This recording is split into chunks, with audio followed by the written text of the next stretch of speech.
Olá, bom dia, boa tarde, boa noite, seja o momento que vocês estejam assistindo esse Evangelho no Lar, né? Principalmente para aqueles que estão assistindo ao vivo, né? Lembrando que esse é o último Evangelho do mês de agosto de 2024.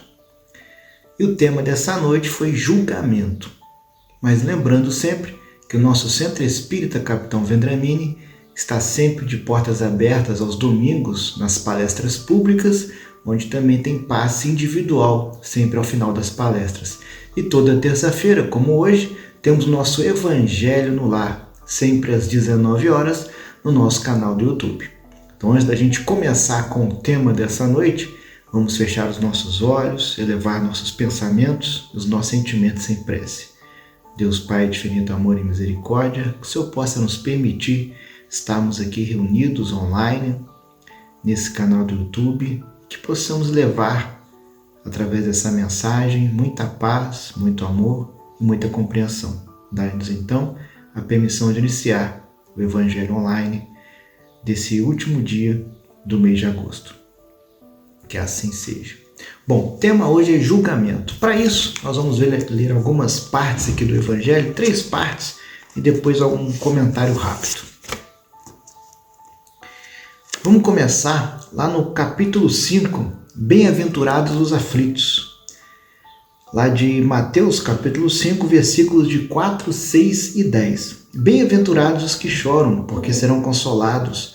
Bem-aventurados que têm fome e sede de justiça, porque serão fartos. Bem-aventurados os que padecem perseguição por amor da justiça, porque deles é o reino dos céus. Comentário de Kardec: justiça das aflições. As compensações que Jesus promete aos aflitos da terra só podem realizar-se na vida futura. Sem a certeza do porvir, essas máximas seriam um contrassenso, ou mais ainda, seriam um engodo. Mesmo com essa certeza, compreende-se dificilmente a utilidade de sofrer para ser feliz. Disse que é para haver mais mérito, mas então se pergunta por que uns sofrem mais do que outros. Por que uns nascem da miséria e outros na opulência, sem nada terem feito para justificar essa posição? Por que para uns nada dá certo, enquanto para outros tudo parece sorrir? Mas o que ainda menos se compreende é ver os bens e os males tão desigualmente distribuídos entre o vício e a virtude. Ver homens virtuosos sofrer ao lado de malvados que prosperam. A fé no futuro pode consolar e proporcionar paciência, mas não explica essas anomalias que parecem desmentir a justiça de Deus. Portanto, desde que se admite a existência de Deus, não é possível concebê-lo sem suas perfeições infinitas. Ele deve ser todo-poderoso, todo justiça, todo bondade, pois sem isso não seria Deus. E se Deus é soberanamente justo e bom, não pode agir por capricho ou com parcialidade. As dificuldades da vida têm, pois, uma causa, e como Deus é justo, essa causa deve ser justa. Eis do que todos devem compreender-se. Deus encaminhou os homens na compreensão dessa causa pelos ensinos de Jesus, e hoje, considerando-se suficientemente maduros para compreendê-la, revelá-la por completo através do Espiritismo, ou seja, pela voz dos Espíritos. Uma outra passagem, lá do capítulo 10, Bem-aventurados os misericordiosos. Não julgueis para não ser julgados. Aquele que estiver sem pecado, que atire a primeira pedra. Aquele que estiver sem pecado, atire-lhe a primeira pedra, disse Jesus. Essa máxima faz da indulgência um dever, pois não há quem dela não necessite para si mesmo.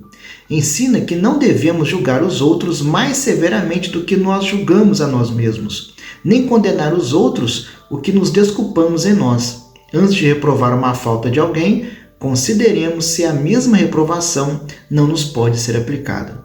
A censura de conduta alheia pode ter motivos: reprimir o mal ou desacreditar a pessoa cujos atos criticamos. Esse último motivo jamais tem escusa, pois decorre da maledicência e da maldade. O primeiro pode ser louvável, e tornar-se mesmo um dever em certos casos, pois ele pode resultar um bem, e porque sem ele o mal jamais será reprimido da sociedade. Aliás, não deve o homem ajudar o progresso dos seus semelhantes? Não se deve, pois, tomar no sentido absoluto este princípio. Não julgueis para não ser julgados, porque a letra mata e o espírito vivifica. Jesus não podia proibir de se reprovar o mal, pois ele mesmo nos deu o exemplo disso, e o fez em termos enérgicos. Mas quis dizer que a autoridade da censura está na razão da autoridade moral daquele que a pronuncia. Tornar-se culpável daquilo que se condena nos outros é abdicar dessa autoridade. E mais ainda, arrogar-se arbitrariamente o direito da repressão.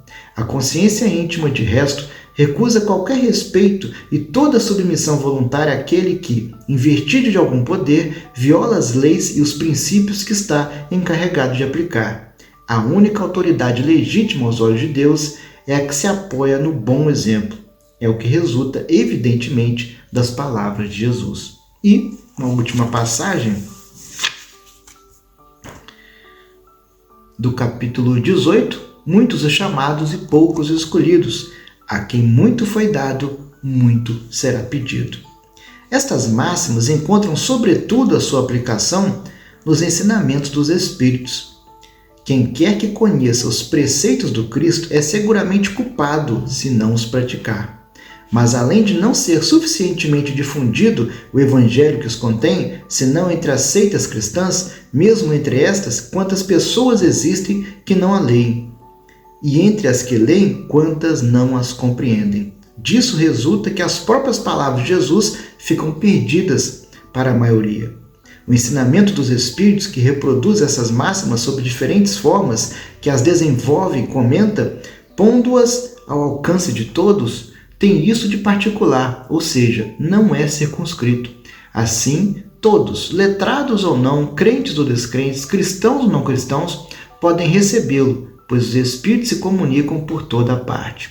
Nenhum dos que o recebam, diretamente ou por intermédio de outros, podem pretextar ignorância, ou pode desculpar-se com a sua falta de instrução ou com a obscuridade do sentido alegórico. Aquele, pois, que não o opõe em prática para se melhorar, que o admira apenas como interesse e curioso, sem que seu coração seja tocado, que não se faz menos fútil, menos orgulhoso, menos egoísta, nem menos apegado aos bens materiais, nem melhor para o seu próximo, é tanto mais culpado quanto teve maior facilidade para conhecer a verdade. Aos espíritas, portanto, muito será pedido, porque muito receberam, mas também aos que souberam aproveitar os ensinamentos, muito lhes será dado. O primeiro pensamento de todo espírita sincero deve ser o de procurar, nos conselhos dados pelos espíritos, alguma coisa que lhe diga respeito. O espiritismo vem multiplicar o número dos chamados e, pela fé que proporciona, multiplicará também o número dos escolhidos. Bom, a primeira parte, que nós lemos foi a justiça das aflições. Quando a gente fala em julgamento, muitos pensam num Deus, sentado lá com uma toga, julgando, falando: você vai ser julgado, você vai ser condenado. E não é isso. Quem vai ser julgado, quem vai nos julgar, na verdade, é a nossa própria consciência. Porque quando nós tivermos entendimento que é só melhorando que a gente vai se sentir feliz, que a gente vai evoluir, a nossa consciência ela vai necessitar que a gente se melhore. E para isso ela vai nos julgar. Olha, você não fez isso de uma forma direita. Então você vai ter que reencarnar novamente para poder consertar aquilo que você fez de errado. E assim nós vamos encarnando de várias e várias encarnações, sempre tentando nos melhorar para poder conseguir essa felicidade, para conseguir essa alegria, essa evolução que tanto a gente necessita. Então, quem nos julga é a nossa própria consciência, na necessidade da gente se melhorar, da gente sentir essa felicidade, essa coisa maravilhosa que é estar satisfeito com tudo que nos acontece. Depois, nós lemos aqui o não julgueis. Então, eu não tenho o direito de julgar o outro, sendo que eu tenho o mesmo defeito, ou senão eu julgo no outro aquilo que ele faz e eu mesmo não consigo fazer. né? Mas quando eu tento ajudar o outro a corrigir o seu erro, aí já não é um julgamento, né? Eu estou tentando fazer com que ele siga o caminho correto, mas que eu também tenho que, né, ter feito isso, ou estar fazendo, dando o próprio exemplo, né? E o trecho que a gente leu, a quem foi muito dado, muito será pedido, né? Finalizando aqui, muitos os chamados e poucos escolhidos. Então, muitos são chamados, né? A palavra de Deus está por toda parte. Muitos leem, mas não compreendem, ou não querem compreender, ou só admiram, mas não querem aplicar, né? Por isso, né? Muitos os chamados e poucos escolhidos. Poucos se escolhem para poder aplicar realmente as leis, né? Todos os passos que Jesus, a receita do bolo que Jesus deixou para nós. E para nós espíritas, para nós, como está muito mais bem explicado, a terceira revelação vem explicando perfeitamente, pausadamente, né, como Kardec traz um Pentateuco kardeciano fácil de entender. Então a gente tem a obrigação de procurar, de estudar e tentar sempre ser uma melhor criatura, ser um melhor cristão, ser um melhor espírita. Agradecemos então a todos que estiveram aqui, principalmente aos que estiveram aqui, né, ao vivo, né, online aqui, nos prestigiando. Vamos então finalizar, agradecendo a Deus Todo-Poderoso por mais esse momento, por mais essa oportunidade. Agradecendo também ao Centro Espírita Capitão Vendramini por essa oportunidade, com esse canal do YouTube, tentando levar a doutrina espírita, o Evangelho de Jesus a todos que nos assistem. Dá-nos então a permissão de finalizar o Evangelho Online do dia de hoje. Que assim seja. Nosso agradecimento.